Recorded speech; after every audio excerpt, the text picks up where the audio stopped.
Kannepalli pump house దగ్గర నీళ్లు lift చేస్తే లేదా అక్కడ నిలబెడితే మేడిగడ్డ దగ్గర భద్రాచలం కొట్టుకుపోతుందని చెప్తాడు. నేను మంత్రిగా ఉండి ఇదే ఒంటికన్నుతో నువ్వు అన్న నా లిమిటేషన్తోనే 25 లక్షల క్యూసెక్కుల నీళ్లు వచ్చినా కూడా ఒక్క ప్రాణం కూడా పోకుండా మేడిగడ్డ నుంచి భద్రాచలం దాటిన వరకు ధవళేశ్వరం వెళ్ళేదాని వరకు 25 లక్షల క్యూసెక్కుల నీరు కంటిన్యూస్గా మీరు చూశారు మిత్రులారు. నేను అక్కడే ఉన్నా 2022 సంవత్సరంలో. 2023 సంవత్సరంలో కూడా 16-17 లక్షల దాకా క్యూసెక్కుల దాకా వచ్చింది. గోదావరి జలాలు రాలేదా? గోదావరి జలాలు 25 లక్షల క్యూసెక్లు భద్రాచలం క్రాస్ అయిపోలేదా? భద్రాచలం కొట్టుకుపోయిందా? ఇప్పుడు అక్కడ 1,00,000 క్యూసెక్లు కూడా లేదు కదా, దాదాపు ఉంటే 1,00,000 క్యూసెక్లే. వాటిని ఎత్తిపోసి ఉత్తర తెలంగాణకు సంబంధించిన వరప్రదాయన కాళేశ్వరం ఆ రైతుల ఆకాంక్షలు నెరవేర్చండి. ఎల్నినో సీరియస్ ఎల్నినో ఉంది, వర్షాభావ పరిస్థితులు ఉన్నాయి. మరి ఏ రకంగా ఎడితిరిగి ఎటు వస్తుంది అనేది అర్థం కావట్లేదు.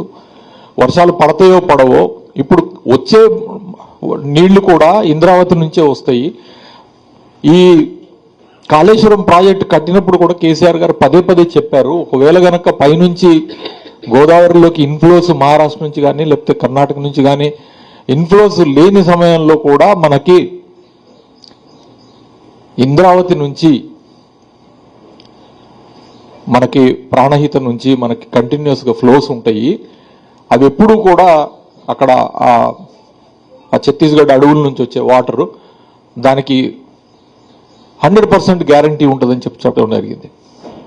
అది ఇలా వాస్తవం. ఆ వచ్చే నీళ్లు కూడా పైనుంచి నాసిక్ త్రయంబకేశ్వరం నుంచి గోదావరి వచ్చేది అక్కడి నుంచి రావట్లేదు. గోదావరి ఇన్ఫ్లో ఇప్పుడు వచ్చే 1,00,000 క్యూసెక్లు మేడిగడ్డ దగ్గర వచ్చేది. ఆ వచ్చేది కూడా ఈ 2 ఉపనదుల్లో ఒక ఉపనది నుంచి ఎక్కువ వస్తూ ఉంది.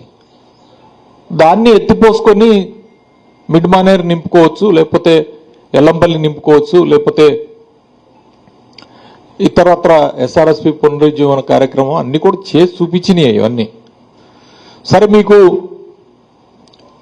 అహం అడ్డొచ్చో లేకపోతే ఇంకోటో కాళేశ్వరం పంపులా అని చేస్తే మళ్ళీ ఆ కాళేశ్వరం ప్రాజెక్టు గొప్పతనం మళ్ళీ మీరు ఒప్పుకోవాల్సి వస్తుందన్నో ఇవాళ అనేక అబద్ధాలు చెప్పి దాన్ని ఆ ప్రాజెక్టును పండబెడతా ఉన్నారు.